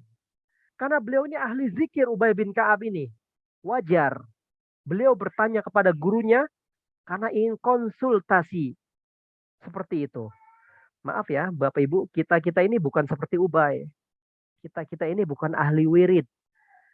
Beliau itu ahli wirid. Meninggalkan wiridnya itu berat. Meninggalkan istighfarnya berat. Meninggalkan tahlilnya berat. Itu Ubay. Dia sudah baca beribu-ribu istighfar. Berat untuk meninggalkan. Nah, akhirnya dia jawab, ya Rasulullah, bolehkah saya tambah 75%? 7500 lah ya kalau bahasa Melayu. Kata Rasulullah, masyita. Terserah kamu. Kalau kamu tambah lagi, wahai Ubay, kamu lebih baik lagi. Fahuwa khairun laka. Ini sahabat yang bernama Ubay bin Ka'ab. Kalau ditambah lebih bagus, di mata beliau lebih bagus, ya nyari yang lebih bagus. Ya enggak? Karena sahabat ini tamak terhadap kebaikan, Nabi yang menjamin, Nabi yang berkata, Nabi yang bercakap. Kalau sudah Nabi yang bercakap, yang berkata, yang bersabda, saya mau gunakan selawat untukmu ya Rasulullah. Apa kata Ubay? Kultu aj'alu laka salati kullaha ya Rasulullah. Kalau begitu, aku jadikan seluruh waktu hidupku ini berselawat untukmu. Masya Allah. Apa jawaban Nabi SAW? Bapak Ibu perhatikan. Izan tukfa hammak wa yughfar laku dhanbuk. Tukfa hammaka wa yughfaru laka zanbuk. Wahai Ubay, dengan demikian engkau jadikan kalau benar-benar selawat untukku seluruhnya, waktumu, masamu untukku selawat. Kalau begitu tukfa hammaka, keinginan yang ada di dalam hatimu segera dicukupi oleh Allah. Tukfa fi'il mudhari majhul, dicukupi apa-apa yang ada di dalam hatimu menjadi keinginan. Itu di dunia. Wa yughfaru laka dzanbuk, dan dosa-dosamu di akhirat diampuni. Masya Allah. Bapak Ibu sekalian, itu jawaban Rasulullah SAW. Idan yukfa hammak wa yughfaru laka dzanbuk. Kalau begitu kamu lakukan, apa yang semua yang menjadi tergerak di dalam hatimu, ham itu keinginan kan? Keinginanmu semua akan dicukupi oleh Allah. Dipenuhi oleh Allah Subhanahu wa taala. Nah, begitu ya. Ya, jadi sehari-harinya beliau itu kalau kita mau dipenuhi oleh Allah, ya banyakin salawat kepada Nabi Muhammad SAW. Ahli salawat, kata Rasulullah. Apa? Yugfa hamuk. Ingat kata Rasulullah ya. Ucapan Rasulullah. Kalau kita banyakin salawat, tukfa hammak wa yugfara lak wa zanbuk. Keinginanmu dicukupi. Dosa-dosamu diampuni oleh Allah Subhanahu wa taala. Ini kan keren. Ini kan mantap. Ingin surga biasa. Ingin di atasnya surga, yaitu apa? Ingin ketemu Allah. Yukfa hammuk. Hammuk. Keinginanmu ingin jumpa Allah. Dapat karena salawat Nabi Muhammad SAW. Hati itu tergantung hati. Kalau kalian, Bapak Ibu Tuan Puan, salawat di hatinya ingin dunia, ya sekedar dunia. Dunia itu ya kayak manis-manisan, permen lah. Kayak candy lah ya. Makanya hati itu kalau cenderungnya dunia, ya dapatnya dunia. Pengennya mobil, kereta, dapatnya mobil. Pengennya rumah mewah, dapatnya rumah mewah. Tapi akhirat nanti nggak ada jaminan. Makanya cukfa hammuk.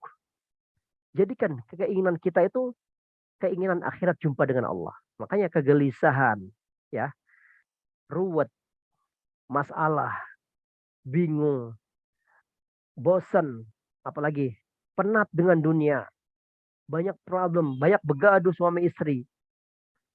Kafa yakfi kifayatan. Dicukupi Allah dengan apa? Salawat. Paham ya Bapak Ibu ya? Yang kedua janji Allah, janji Rasulullah, yughfaru laka dzanbuk, dosa-dosamu diampuni oleh Allah Subhanahu wa taala. Bapak Ibu, terakhir nih. Yang menakutkan kita dalam hidup ini apa? Yang menakutkan kita dalam hidup ini adalah dosa. Ya. Kitab ini kitab Muhammadun ka'annaka tarah. Nabi Muhammad seakan-akan melihatmu. Yang menakutkan dalam hidup kita ini adalah dosa. Dosa-dosa kita lah ya. Nabi sudah bilang, kalau hidupmu kau selalu ingin selesai, banyakin sholawat. Yughfaru laka dzanbuk. Belum sempat minta ampun, yughfaru laka dzanbuk. Dosa-dosamu diampuni oleh Allah. Dosa-dosamu diampuni oleh Allah sebab sholawat kita. Masya Allah ya. Hidupnya kita belum minta ampun nih. Belum sempat minta ampun kepada Allah. Belum istighfar, belum taubat kepada Allah Subhanahu wa taala. Salawatmu adalah istighfarmu.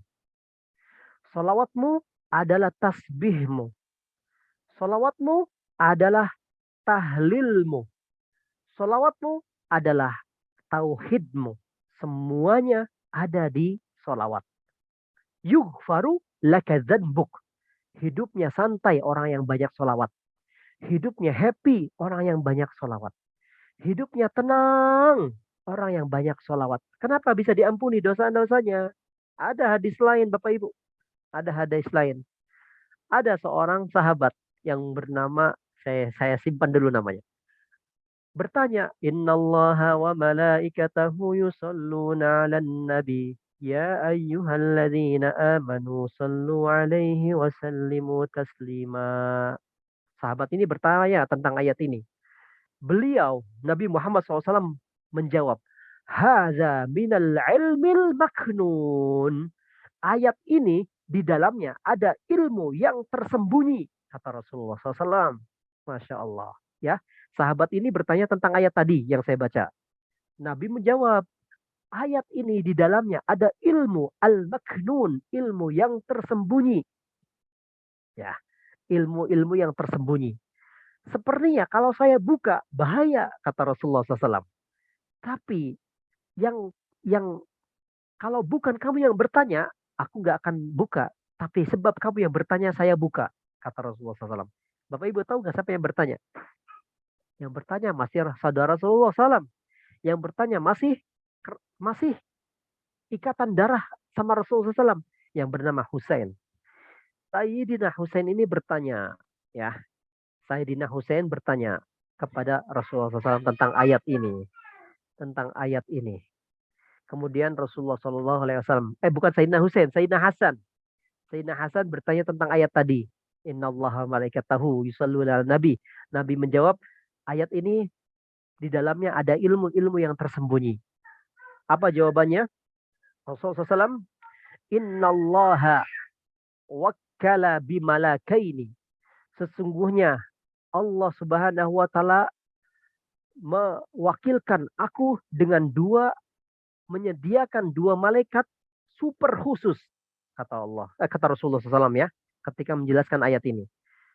Allah Subhanahu wa taala menciptakan dua malaikat khusus, menyediakan dua malaikat khusus, mempersiapkan dua malaikat khusus, menghadirkan dua malaikat khusus untukku, mengawal saya, membimbing saya. Dan tidaklah ada seorang hamba Allah Subhanahu wa taala yang bersolawat kepadaku, maksudnya ketika namaku disebut dia langsung bersolawat, Allahumma sholli ala sayyidina. Kayak Bapak Ibu nih sekarang nih, ketika disebut nama Nabi Muhammad langsung bibir kita Allahumma sholli wa sallim wa barik ala sayyidina Muhammad. Allahumma sholli wa sallim wa barik ala sayyidina Muhammad. Nah, lihat. Kata Rasulullah, tidaklah ada seorang hambaku yang berselawat kepadaku kecuali malaikat itu berdoa, Ghafarallahu laka. Ghafarallahu laka. Semoga Allah mengampunimu wahai hamba. Ghafarallahu laka Latifah. Saya sebutnya. Ghafarallahu laka Muhammad Zain. Ghafarallahu laka Muslihah. Ghafarallahu laka Rizal. Ghafarallahu laka Syafi. Ghafarallahu laka Sudarmi. Ghafarallahu laka Teti. Ghafarallahu laka Sirros. Ghafarallahu laka Abdul Aziz. Nama kita disebut oleh Allah, oleh malaikat Allah. Kata Rasulullah SAW, malaikat ini berada di sampingmu, langsung mendoakanmu, memohon ampun untukmu. Masya Allah. Allahumma sholli wa sallim wa barik ala sayyidina Muhammad. Jadi setiap kita selawat, Allahumma sholli ala sayyidina Muhammad, malaikat tadi, Ghafarallahu lak. Ghafarallahu laka mursalin. Ghafarallahu laka mursalin. Selawat yang tadi langsung disebut nama kita dan nama orang tua kita. Makanya ya, orang selawat itu belum sempat istighfar, sudah dapat ampunan. Belum sempat istighfar, minta ampun sama Allah, belum taubat sama Allah, sudah dapat ampunan. Siapa yang mengistighfarkan kita? Malaikat. Jadi orang yang selawat itu, selawatnya include istighfar. Include satu paket, bro. Satu paket. Ini harus kita pahami semuanya ya. harus kita pahami betul-betul. Sebenarnya saya akan mau kasih semuanya banyak Bapak Ibu semuanya. Tapi waktu kita sudah uh, penghujung, nanti insya Allah akan ada lagi rahasia-rahasia yang saya dapati dari guru-guru saya dari Damaskus. Insya Allah akan saya bagi kepada semuanya. Inilah pesan para ulama. Adimis salata ala Nabi Muhammadin faqabuluha hatman biduni taraddudi. Bersenantiasalah, dawamilah, wiridilah, kontinulah salawat kepada Nabi Muhammad SAW selalu. Faqabuluha, penerimaannya, diterimanya pasti tanpa ada keraguan. Biduni taraddudi. Kalau kita berdoa, di dalamnya ada salawat Nabi Muhammad di dalam mukadimah doa tersebut, maka akan dipenuhi oleh Allah Subhanahu wa taala langsung tanpa ada keraguan. A'maluna, amal-amal kita, Bapak Ibu semuanya, tuan-tuan, antara diterima dan ditolak. Illa salata ala Nabi Muhammadin. Kecuali salawat kepada Nabi Muhammad SAW tidak pernah bisa ditolak oleh Allah Subhanahu wa taala. Salawatnya tidak perlu tohar. Salawatnya kita pamerkan, tidak masuk kepada ria. Allahu Akbar. Walhamdulillahirabbil alamin. Cukup sekian sekalian. Terima kasih Bapak Ibu sekalian. Insya Allah semoga kita insya Allah Subhanahu wa taala berikan kita pertolongan inayah menjadi ahli salawat kepada Nabi Muhammad sallallahu alaihi wasallam. Man ahabba syai'an aksara zikruh. Siapa yang mencintai sesuatu pastilah ia banyak menyebutnya. Ini kata Nabi Muhammad sallallahu alaihi wasallam. Barang siapa yang mencintai Nabi Muhammad, banyak-banyakin sebut nama Nabi Muhammad. Di hadapan anak kita, di hadapan istri kita, di hadapan suami kita, di hadapan ibu-ibu kalau masak, ya selawatin masakan kita itu. Biar yang makan, keluarga kita ini menjadi ahli selawat. Diberkahi rizkinya, diberkahi rumahnya, diberkahi rumah tangganya, diberkahi hidupnya, waktunya. Masya Allah ya. Allahumma salli wa sallim wa barik ala Sayyidina Muhammad wa ala ali Sayyidina Muhammad.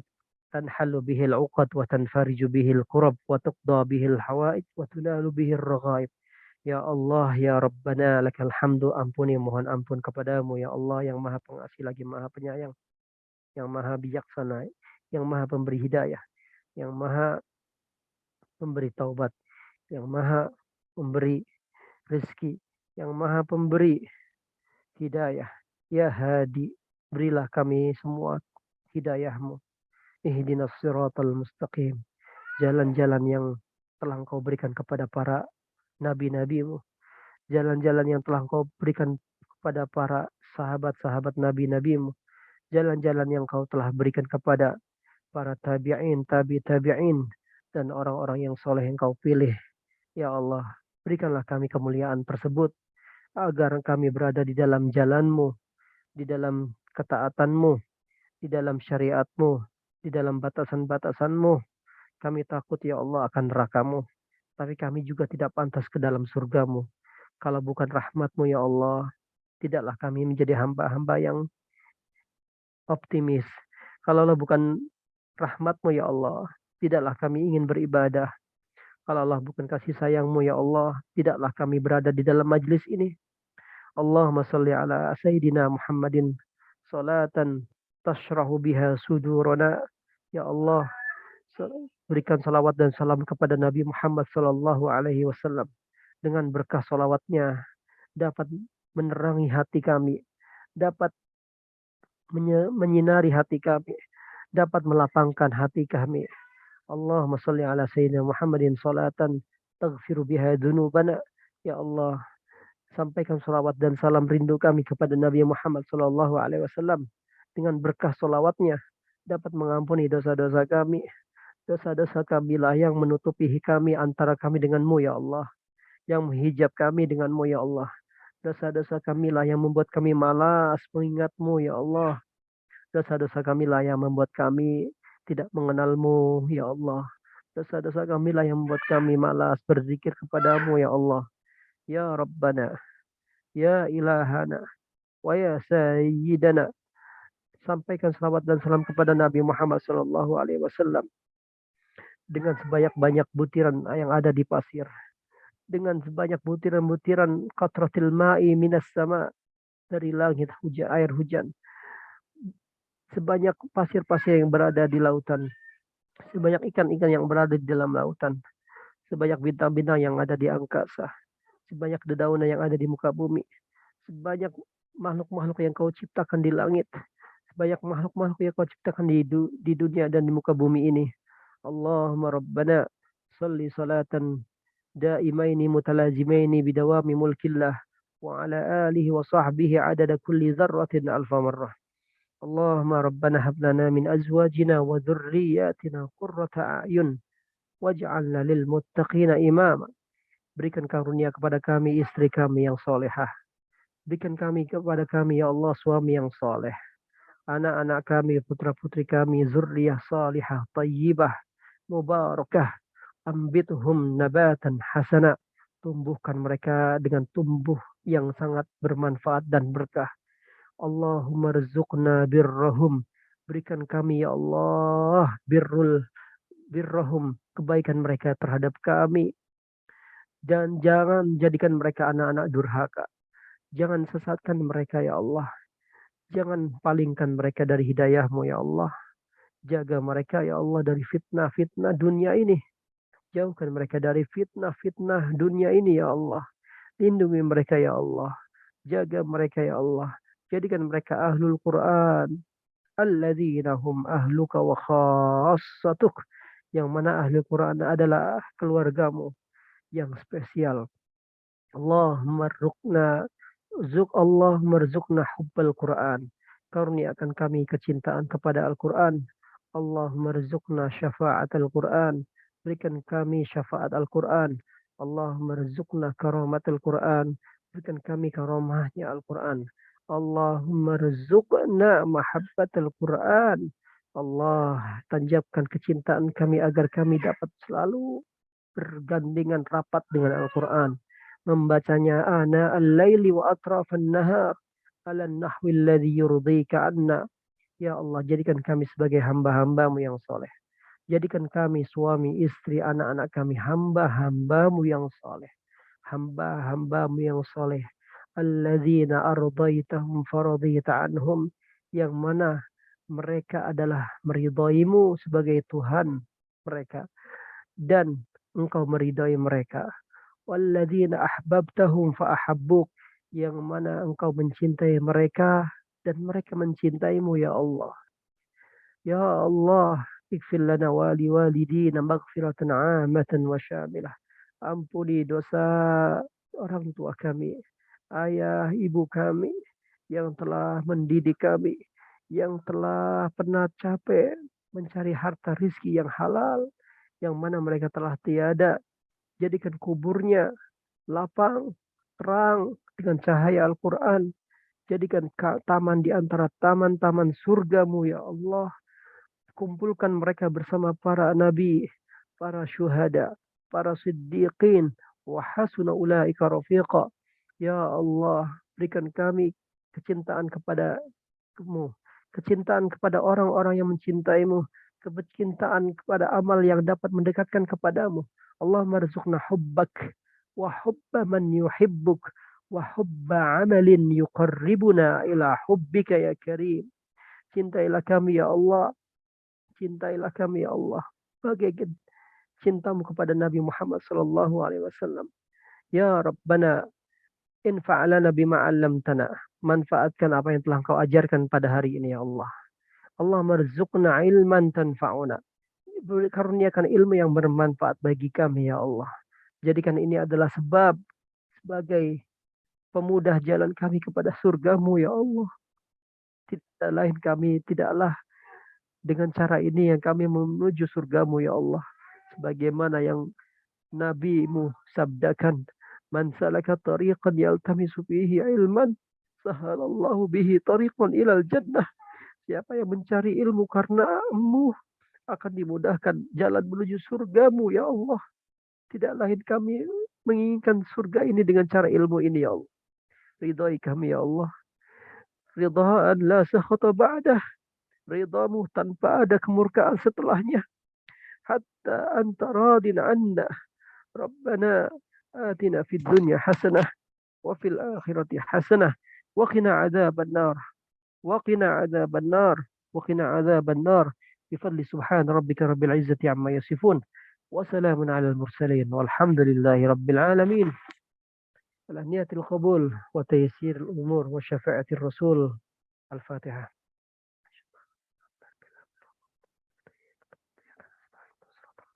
آمين. الرحمن الرحيم مالك يوم الدين إياك نعبد وإياك. أعوذ بالله من الشيطان الرجيم.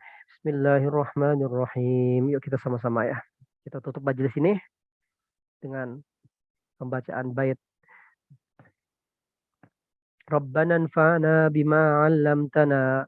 Rabbi 'allimna alladhi yanfa'una. Rabbi faqihna wa faqih ahlana wa qarabatin lana fi dinina ma ahlil qutri unsa wa zakar. Rabbi waffiqna wa waffiqhum lima tartadi qawlan wa fi'lan karama warzuqil kulla halalan daima wa akhilla atqiya'a ulama nahdha bil khairi wa nuqfa kulla syar. ربنا أصلح لنا كل الشؤون وأقر بالرضا منك العيون واقضي عنا ربنا كل الديون قبل أن يأتينا رسل المنون واغفر واستر أنت أكرم من ستر وصلاة الله تغشى المصطفى من إلى الحق دعانا والوفاء بكتاب فيه للناس الشفاء وعلى الآل الكرام شرفا وعلى الصحب المصابيح الغرر. اللهم اهدنا بهداك واجعلنا ممن يسارع في رضاك ولا تولنا وليا سواك ولا تجعلنا ممن خالف أمرك وعصاك. وحسبنا الله ونعم الوكيل، نعم المولى ونعم النصير، ولا حول ولا قوة إلا بالله العلي العظيم. وصلى الله على سيدنا محمد وعلى آله وصحبه وسلم والحمد لله رب العالمين. يا ربنا اعترفنا بأننا اقترفنا وأننا أسرفنا على لظى أشرفنا فتب علينا توبة تغسل كل حوبة واستر لنا العورات وآمن الروعات واغفر لوالدينا اللهم آمين ربي ومولودينا والآل والإخوان والسائر الخلان وكل ذي محبة أو جيرة أو صحبة والمسلمين أجمع آمين ربي فاسمع فضلا وجودا منا لا باكتساب منا بالمصطفى الرسول نحظى بكل سول صلى وسلم ربي عليه عد الحب وآله وصحبه عدد تشي صحبه والحمد للإله في البادئ والتناهي. صلى الله على محمد صلى الله عليه وسلم. صلى الله على محمد صلى الله عليه وسلم. اللهم صل وسلم وبارك عليه وعلى آله. Amin ya rabbal alamin. Aisyah Ismail, jazakallah khair, dan sahabat-sahabat surga, masya Allah. Allahumma adim alaina ya Rabb. Semoga kita menjadikan kita semua menjadi sahabat-sahabat surganya Allah. Alhamdulillah, Rabbil alamin. Sekian, sampai jumpa dan selamat menikmati Maulid Nabi Muhammad SAW. Hidupkan di dalam rumah kita dengan salawat Nabi. Ingatkan kepada suami, istri, anak-anak kita tercinta dengan kecintaan kepada Nabi Muhammad. Bikin agenda, schedule, satu hari 100 solawat. Dengan niatan kecintaan Nabi Muhammad SAW. Ya, saya sudah buat sama anak saya, istri saya. Jadi kalian harus buat satu hari 100 solawat kepada Nabi Muhammad. Step by step. Kalau udah bisa terbiasa 1000. Ya, Insyaallah semoga kita jadikan ahli selawat. Syukran lakum, astaudi'ukumullah, wassalamualaikum warahmatullahi wabarakatuh. Waalaikumsalam warahmatullahi wabarakatuh. La ilaha illallah Muhammadun Rasul